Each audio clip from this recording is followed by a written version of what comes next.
Every neighborhood has a heartbeat, a place that represents the cultural epicenter of the area at its core. In Boston's historic North End, that place is Boston Barber and Tattoo Company. Boston Barber and Tattoo Company has become home to A-list Boston celebrities like Gordon Hayward, Milan Lucic, Brad Marchand, and Aaron Baines. Boston Barber and Tattoo is more than just Boston's most well-known corner barbershop. It's also a tourist attraction for the hundreds and thousands of people that visit the North End throughout the year. Boston Barber and Tattoo, a North End landmark that represents the cultural epicenter of the area at its core, located at 113 Salem Street.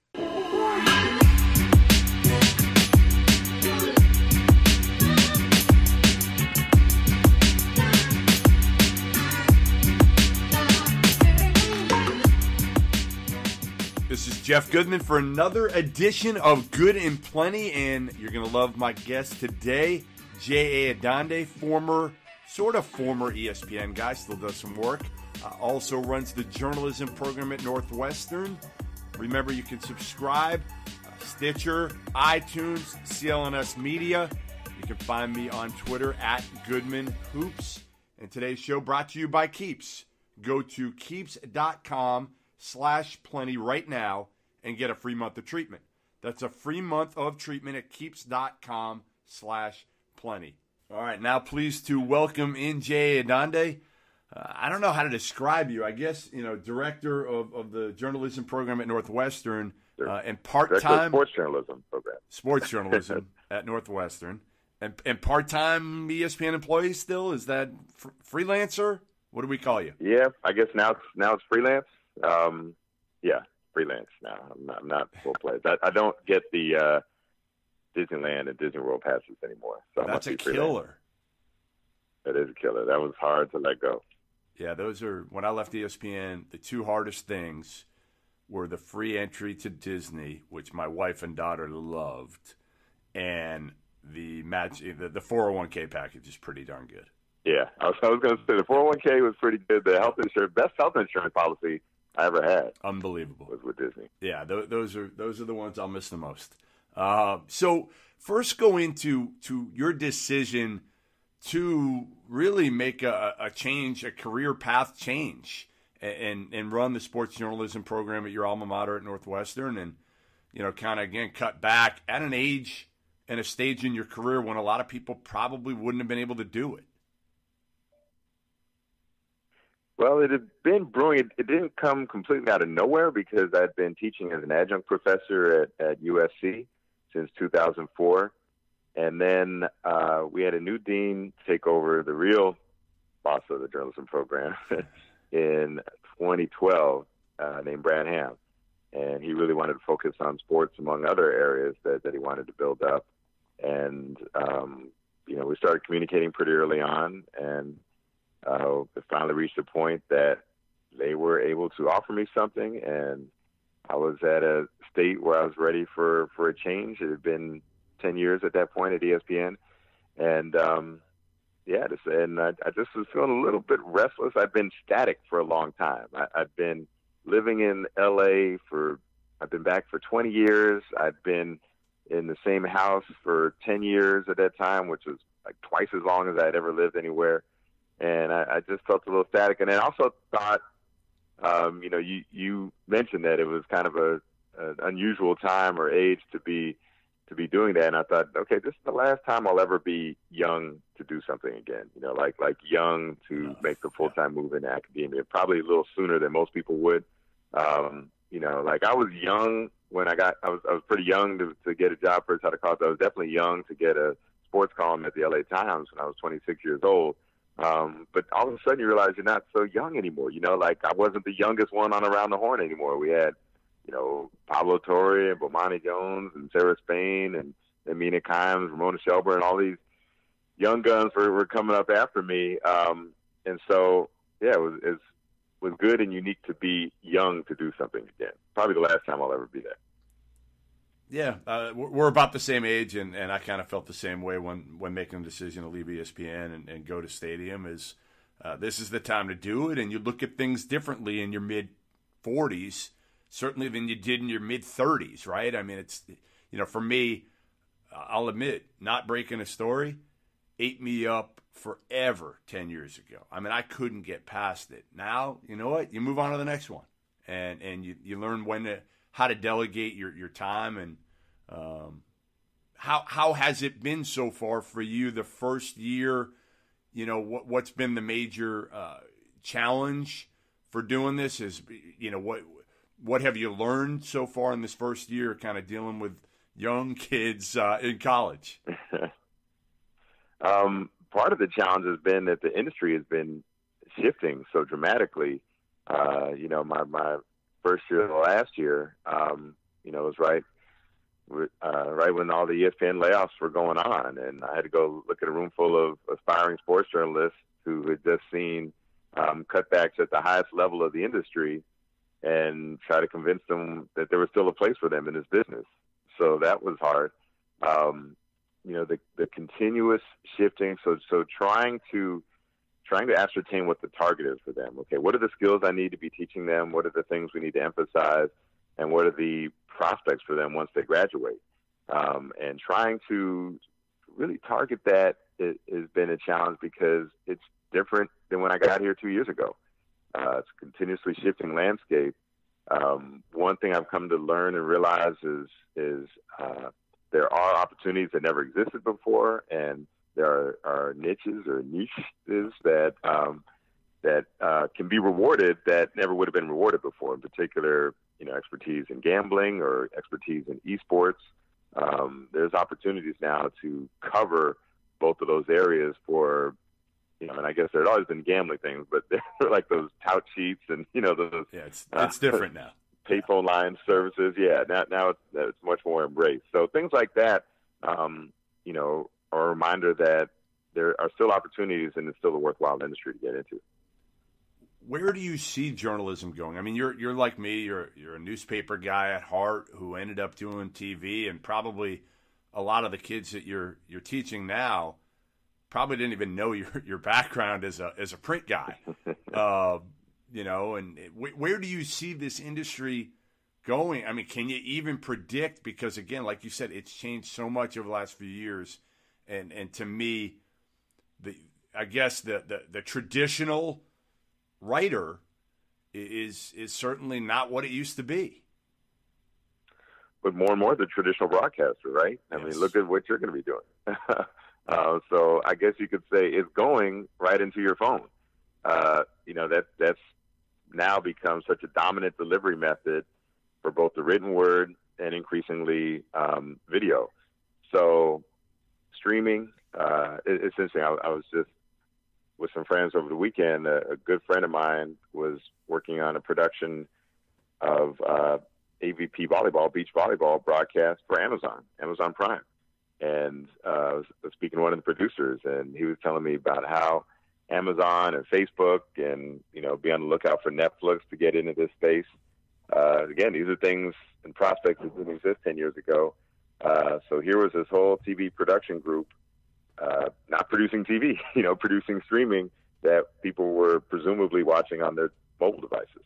Yeah, and that's part of the reason I went to Stadium. It's because I think they're ahead of the game in the streaming aspect and doing games with Facebook, and it's easy to digest the content. It's easy. You go on to Twitter, you hit one button, and trust me, I'm not the most technologically advanced human being around, but the world is changing, and like you said, my daughter is going to digest everything she gets for the most part, you know, on her phone. I asked her, we were in New York the other day for a wedding in the U.S. Open, and she was in the hotel room while we were at the wedding. She's almost 15 years old.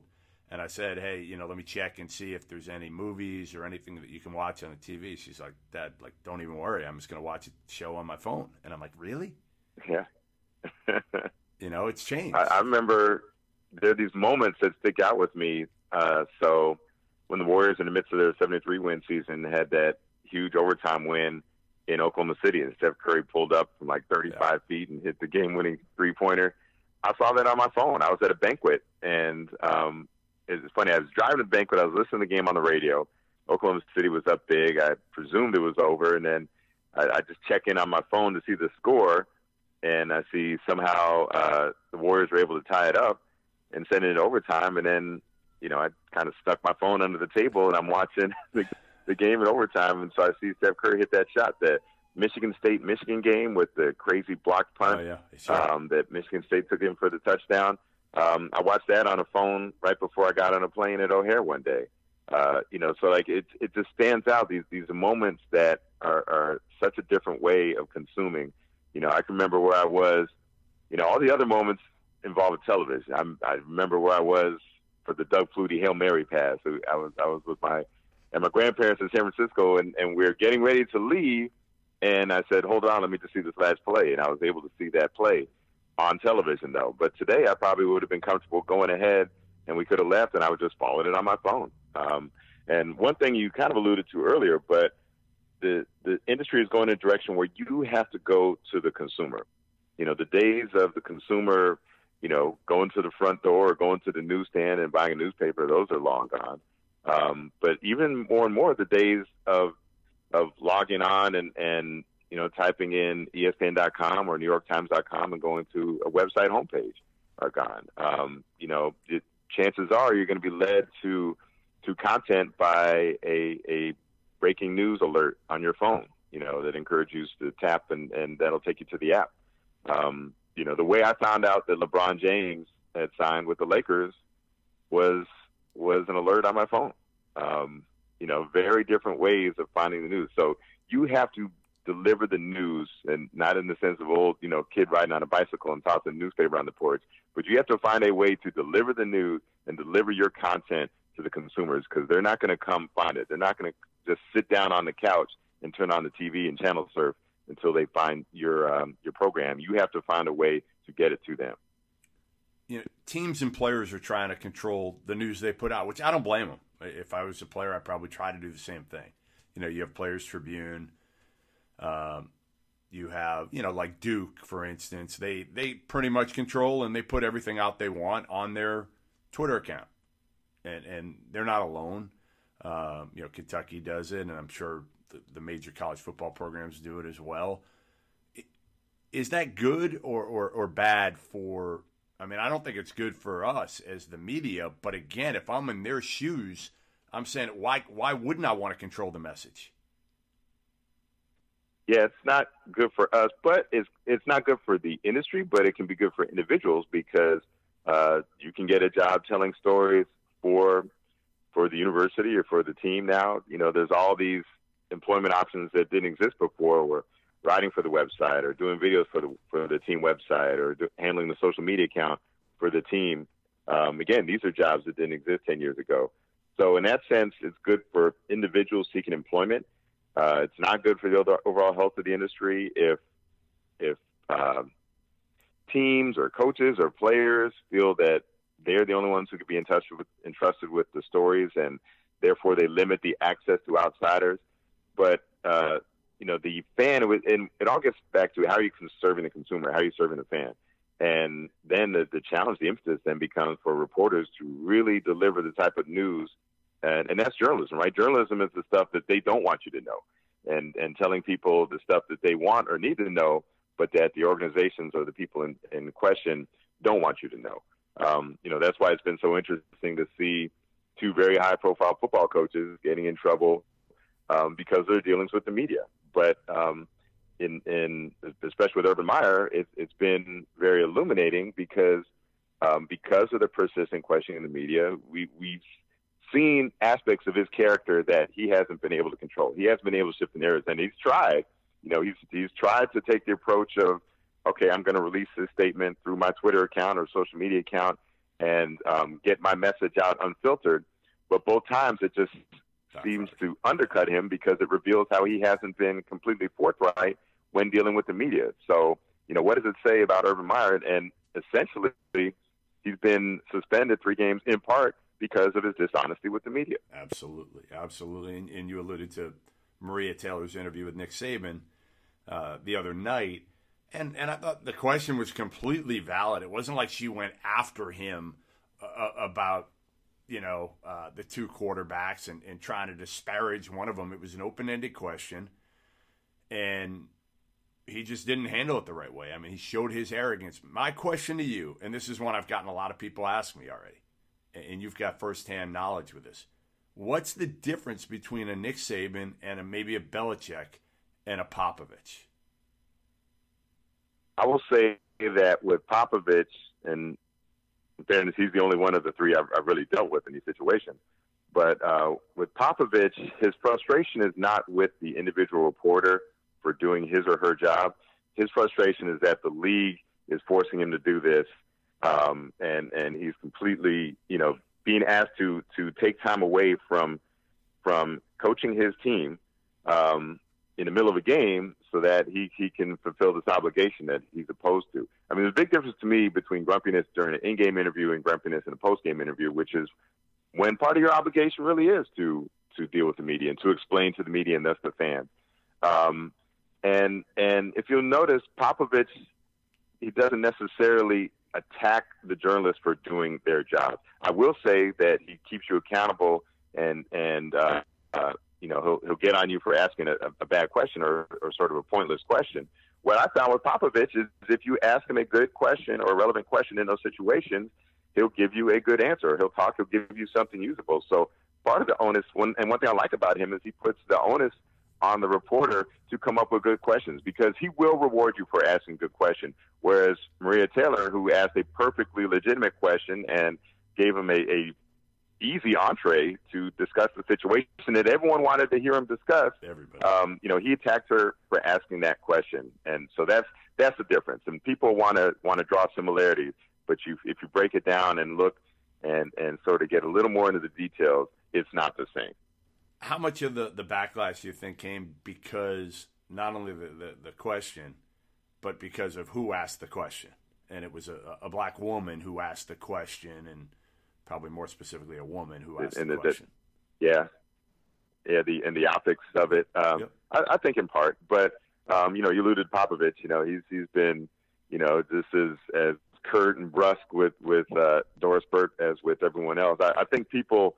I agree. I think people do find it a little less humorous when Popovich does it to Doris Burke as opposed to, me or David Aldridge or somebody else. Suddenly it does, that's when the stick seems to kind of run out for a lot of people. There's all those dynamics were in play, and some of the backlash certainly came from that. But also, Maria Taylor handled it great, So there's this notion that we need to protect women or they're fragile gentle. No, she stood tall in the pocket and dealt with it and moved on. And what I loved about how she handled it is that she understood the moment was not about her or her feelings. She maintained her professionalism, and she was there to get answers from Nick Saban.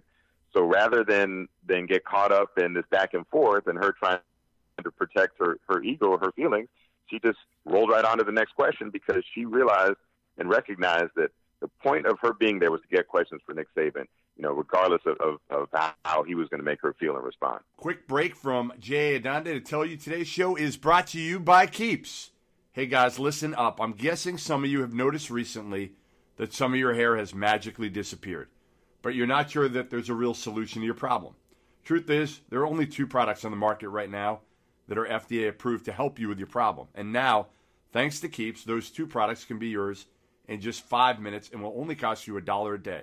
You'll never have to worry about hair loss again. I started this probably about 3 months ago, and I've already noticed the difference, believe it or not. And I didn't think I would. I was skeptical, but already I'm starting to notice a difference at my age. That's good news. So get started with Keeps today. It's real simple. Just answer a few quick questions. Take a few pictures of your head, and boom, you're set. A licensed doctor reviews your info, recommends the right treatment for you. You never have to leave your couch. So sign up for Keeps today and get your first month free. All you have to do is go to keeps.com/plenty. That's KEEPS.com/plenty for a free month of treatment. Keeps, hair today, hair tomorrow. So someone who is not really maintaining their professionalism, our president, Donald Trump, with the media, constantly going at pretty much everybody other than Fox for being fake news. How has that affected, do you think, sports media and I think sports media and also maybe the generation coming up of students that you're trying to teach at Northwestern and elsewhere? Well, it's poisoned the climate. When this attitude is coming from the very, very top that the media can't be trusted and that it's fake news and that they lie to you and they're the enemy of the people.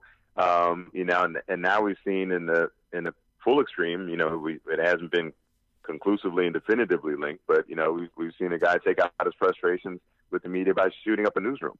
We've seen another person arrested for threatening to shoot a newsroom or kill journalists.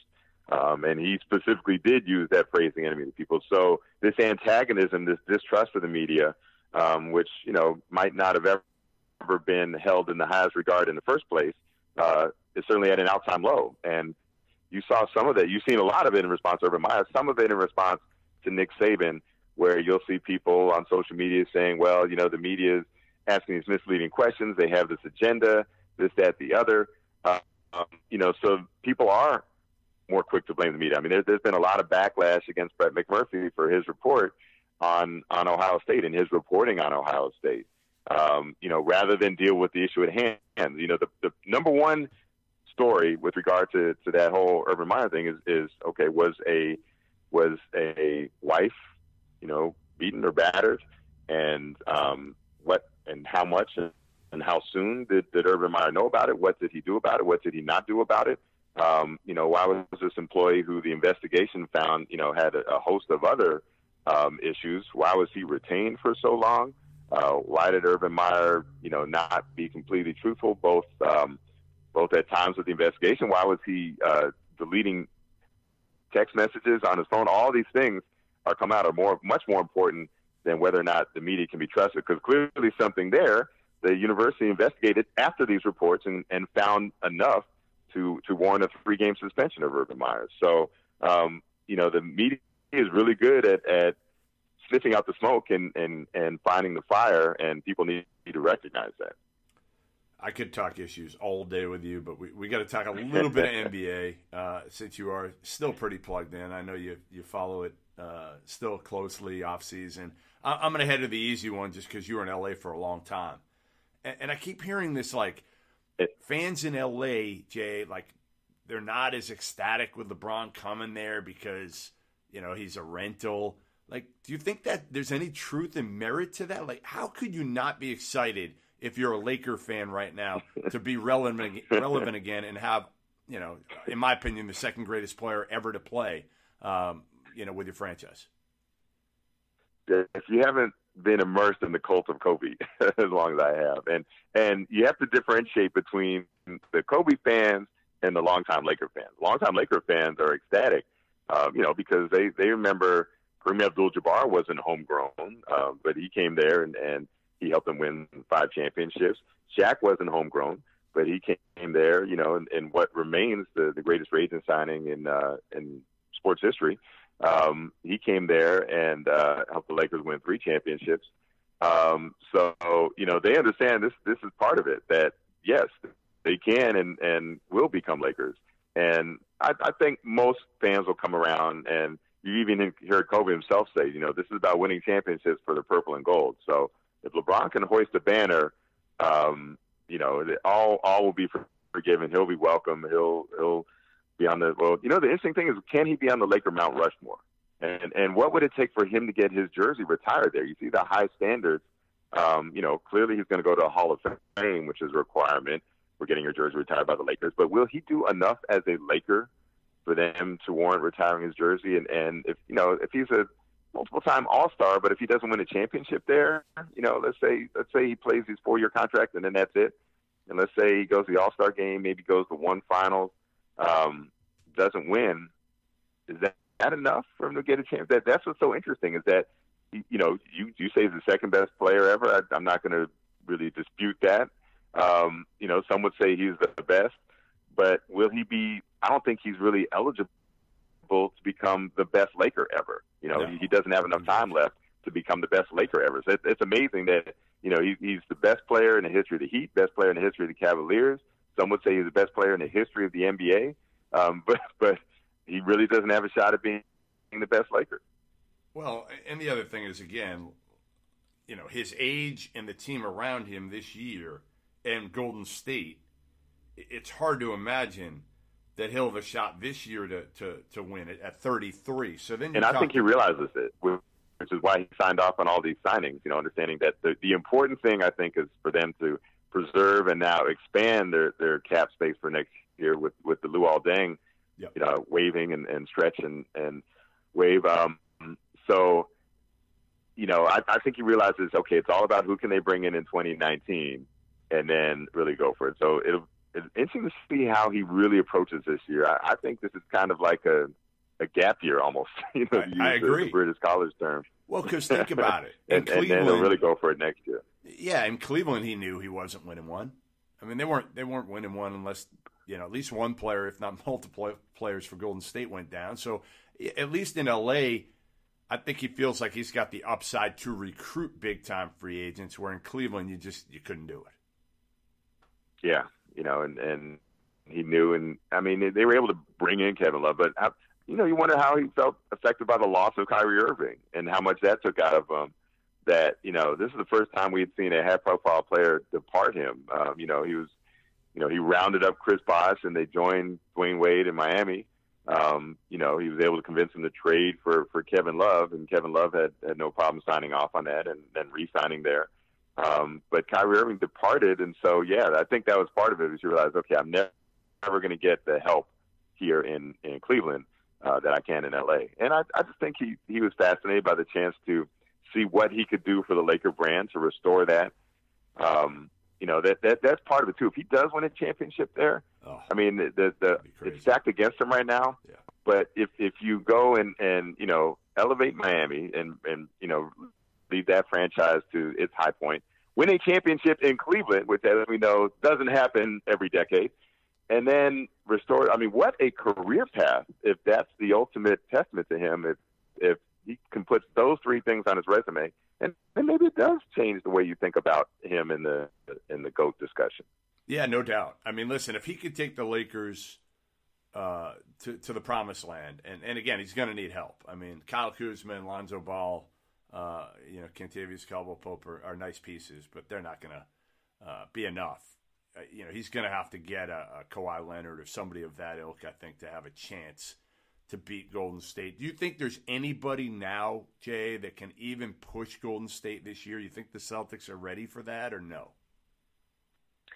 I don't think they're ready. That's the thing, and we're going to have a new champion out of the East, right? So it's going to be their first time in the finals. And I always say, your first time going another level, like it docks you one game at a minimum already. You can basically write off one game, and then you're really up against it. Learning to play at that level. That happened to, say, Oklahoma City the first time they were in the finals against the Heat.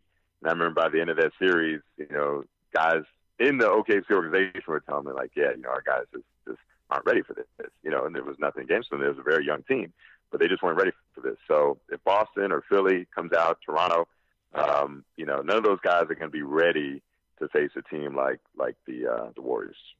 I asked Shams last week, I had him on, and the question, and I couldn't answer it either. All right, I'm going to give you one of these three guys. They were the three top rookies a year ago. Who are you taking long term? You got to take one of these three: Ben Simmons, Donovan Mitchell, Jason Tatum. Who are you hitching your wagon to? I like Jason Tatum. The combination of size and skill, how easily he scores.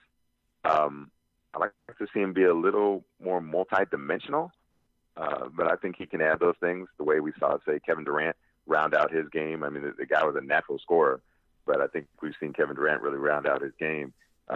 Maybe Jason Tatum can do that. Maybe he's learning from Durant. There's some viral video of them dancing like in the Bahamas somewhere. Do you see that one in the club?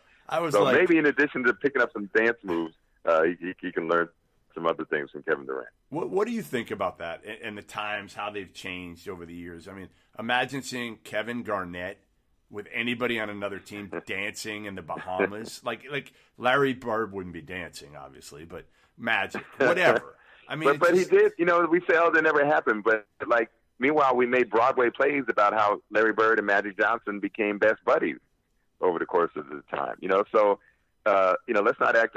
Will Chamberlain and Bill Russell told great stories. The NBA's 50-year anniversary, and they did a whole bunch of great events to commemorate that. And it all started with Bill Russell and Wilt Chamberlain gathered in New York, or met in New York, and they were just telling stories to assembled media.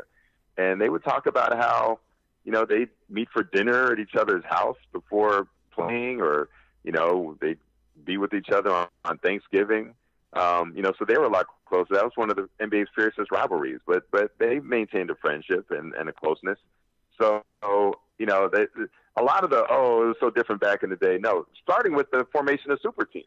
Like, we have super teams. If you love 80s NBA basketball, which I was raised on, you grew up in the super team era. I mean, Hall of Famers left and right with the Lakers and Celtics. It just wasn't free agency. It was drafting and shrewd trading, but it still was the same thing. So I've got no problem with, A, the way these teams are assembled, and B, the way that they hang out, because I think they're still very competitive when you see them playing against each other on the court. Well, especially, like a guy you look at for that is like a Russell Westbrook, right? I mean, he's a killer on the court, and then off the court, I'm sure, he's boys with plenty of guys on other teams. Yeah. And they all hang out. They train in the summer. I just think there's not that, that venom sometimes that you see on the court anymore. You just don't, you don't have it anymore. I mean, the game has changed, obviously, partially because of the rules and the fact that you can't use your hands even. It's a much more offensive game. There's not as much toughness and banging down low, and those guys aren't even sticking in the league anymore. Look at Jahlil Okafor. He can barely stick in the league right now, where 15, 20 years ago, he might have averaged 15 and 10. It is amazing, yeah, the disappearance of the big man. But, yeah, the disappearance of the rivalries. That's one case to be made in favor of keeping the current playoff format, where it's Eastern Conference and Western Conference. A lot of people want to seed overall 1 through 16 throughout the league. But if you do that, you won't get these rivalries. It'll be very easy for teams to avoid each other in the playoffs. I mean, one of the reasons the Pistons and the Celtics, for example, was so great was they kept facing each other in the playoffs and, 7-game series. In addition to, remember, the side effect of league expansion is teams don't play each other as often in the regular season. There was something in that great Bad Boys documentary, one of the 30 for 30s, and they talked about, how many times the Pistons and Celtics face each other in a calendar year. It was something like 20 times, given the regular season. They'd meet 6-8 times, right, in the regular season, and 7-game playoff series, and then the next season they'd meet a bunch of times, and you're gonna have animosity when you play each other that many times. Like, can you imagine? All right, how many times has Draymond Green? I mean, look, all right, here's a good example. So Draymond has played against the Cavaliers 4 times in the finals, and you see how the animosity is built up with Tristan Thompson, right? Where they're getting in physical altercations in the SB after parties. So is that what you want? If that's how you want it, well, that came about because they've been scrapping and going against each other at the highest level 4 years in a row. So if you get more playoff meetings, you can have some things like that, old school. Well, listen, I really appreciate you jumping on. Great to hear you're doing well and doing a combination of probably what you love. Not a bad thing to be able to try something different at a place where probably you're giving back and feeling that way and helping kids, and also still doing enough with ESPN to stay in it. So keep doing what you're doing. Really appreciate it, and we'll talk again soon. Great. Thanks, Jeff, and thanks for having me on, and best of luck to you and your new venture. I'm excited you found a great home to continue your great journalistic work. Thanks a lot, Jay. Take care, man. Thanks for joining me for another edition of Good and Plenty here with Jeff Goodman, and thanks to Jay Adande. Talking a little bit of journalism, a little bit of NBA today. Good kind of crossover segment. And be sure to subscribe again. iTunes, Stitcher, CLNS Media. Give us your feedback, good, bad, and different. Come back every Tuesday for the NBA podcast. And again, we're going to be starting up the College Hoops podcast soon, every Thursday. Thanks again, my producer, Evan Valente, and we'll see you next week.